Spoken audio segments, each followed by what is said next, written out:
સપ્તાહની શરૂઆતમાં માર્કેટ લીલા નિશાન સાથે ખુલ્યું છે। માર્કેટમાં પોઝિટિવિટી જોવા મળી રહી છે। સેન્સેક્સમાં 400 થી વધુ પોઈન્ટનો ઉછાળો, નિફ્ટીમાં 100 થી વધુ પોઈન્ટનો ઉછાળો જોવા મળી રહ્યો છે। ઘણા સમયથી માર્કેટ લાલ નિશાનમાં જોવા મળી રહ્યું છે, પરંતુ આજે કારોબારી સપ્તાહના પહેલા દિવસે લીલા નિશાને માર્કેટ ખુલ્યું છે। સેન્સેક્સમાં 400 થી વધુ પોઈન્ટનો ઉછાળો અને નિફ્ટીમાં 100 થી વધુ પોઈન્ટનો ઉછાળો જોવા મળી રહ્યો છે। તેની અસર ભારતીય શેરબજાર ઉપર પોઝિટિવ પડવાની આશા તજજ્ઞો સેવી રહ્યા છે। સપ્તાહની શરૂઆતમાં માર્કેટ લીલા નિશાન સાથે ખુલ્યું છે। માર્કેટમાં પોઝિટિવિટી જોવા મળી રહી છે। સેન્સેક્સમાં 400 થી વધુ પોઈન્ટનો ઉછાળો, નિફ્ટીમાં 100 થી વધુ પોઈન્ટનો ઉછાળો જોવા મળી રહ્યો છે।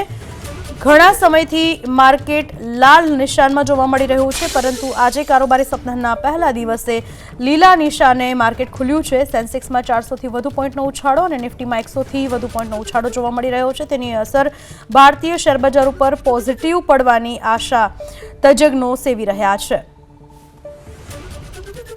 પ્રથમ દિવસે આજે લીલા નિશાન સાથે માર્કેટ ઓપન થયું છે।